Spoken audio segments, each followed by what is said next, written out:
I think really no one understands how long it takes and how many what we call clinical trials have to be done before a drug can be approved by the FDA. I mean, the work with the monoclonal antibody rituximab started way back before the 80s, and it was not approved until 1997. And so I think it's wrong to criticize sometimes the expense of some of the drugs. It's cost millions and millions of dollars, and these drugs have to first be tested in animals, and then they go through what are called phase 1, phase 2, and phase 3, and phase 4 trials before they can ever be accepted.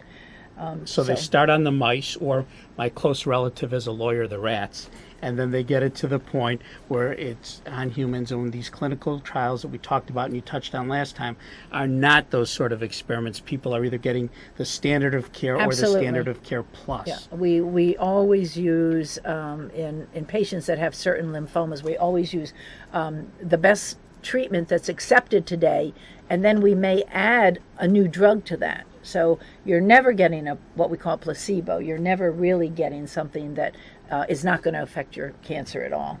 And it's something that I say that even dummies like me, who aren't the scientists or the researchers, can help, and you can help by raising money, and patients can help themselves and help everybody by participating in clinical trials. But the doctors aren't done. It's not enough that we have Rituxan. You are working on other monoclonal antibodies and antigens. Right. Tell us about that. Thank you. So we sort of said immunotherapy, the first targeted therapy was really monoclonal antibody therapy, but that's not extremely targeted. I mean, there are little proteins on the surface of what we call the B cells, the B lymphocytes, and they're on the normal B lymphocytes and the cancer B lymphocytes. So by putting that monoclonal antibody in, it does attack the cancer cell, but it also affects the normal cell to a degree. So truly where we're going in the future is we're actually going to attack what we call the signaling mechanisms of the cancer cell. Every cancer cell has thousands of enzymes and proteins that help that cell stay alive, that feed that cell. And we are just beginning to recognize all those signaling pathways. If you saw the signaling pathways of the cell, it would look like the most complicated maze of highways you ever saw in your whole life. So now we're beginning to target each of those signaling pathways by inhibitors of the pathway. And so you're going to hear things people talk about now of inhibitors to the MTOR pathway, the mammalian target of rapamycin. That's what MTOR stands for. We all knew that.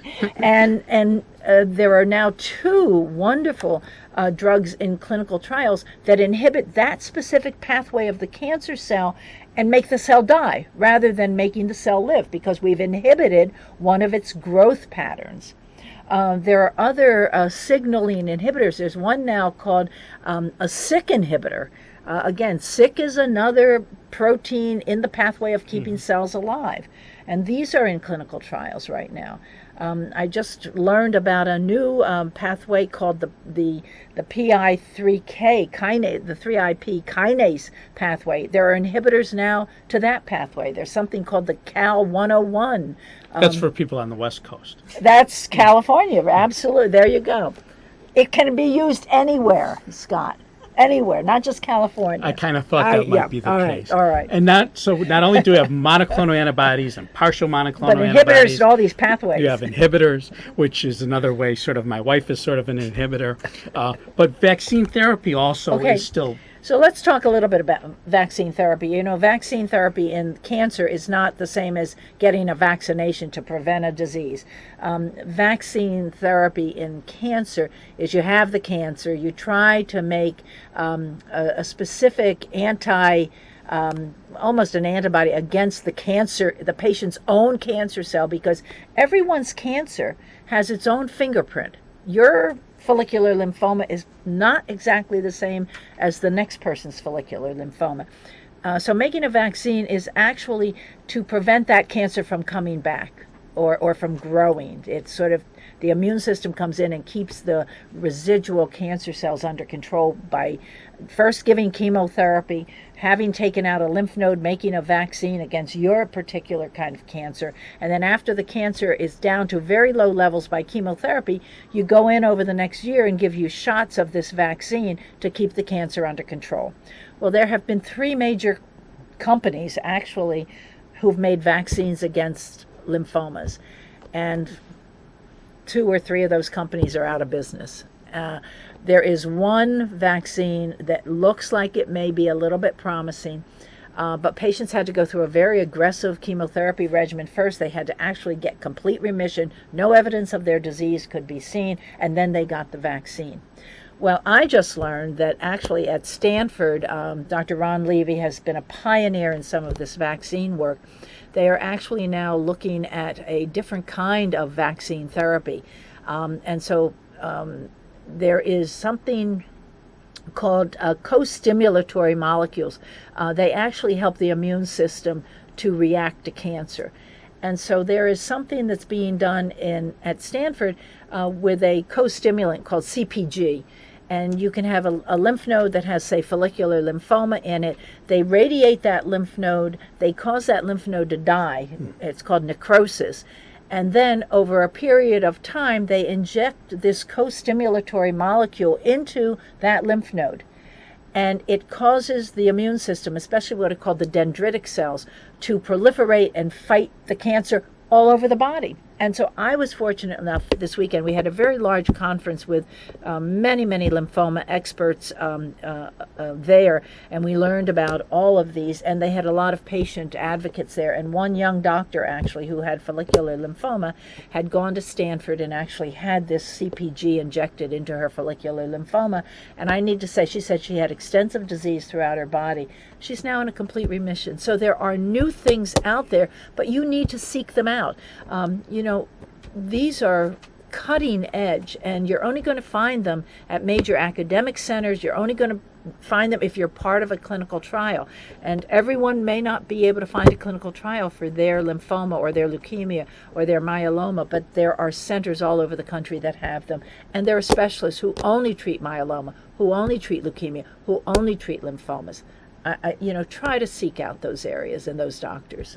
And I was going to say, with all the research going on, it's incentive for all of us to participate and help raise money and awareness, because the cures that are out there, they're going to come. They're going to come 5 years from now, 10 years from now. It's going to be a lot better than it is today, but that's because of a lot of hard work and an investment. And people, don't cheat yourselves. Don't just get somebody who's, a smart doctor but not a caring doctor, or a caring doctor who's a rookie, or somebody out there. When you can get a doctor like Dr. Stephanie Gregory, as we have right here in Chicago, get the best doctors, get the best treatments. And thank you so much, Dr. Thank Gregory. you so much, Scott. I love coming on and talking with you. You are absolutely incredible. And we just want to sort of wrap up our show a little bit and our series. I know Charlene has some thank yous she's wanting to give. So why don't you go ahead, honey? Yeah, I just wanted to say first, we know the economy's bad and people are out of jobs, but we have to be thankful. And I think what I want to say is you have to be thankful for your blessings and your health. Your health, if you have your health, it means so much, because you can't do a job. Even if you do have a job, you can't do a job without your health.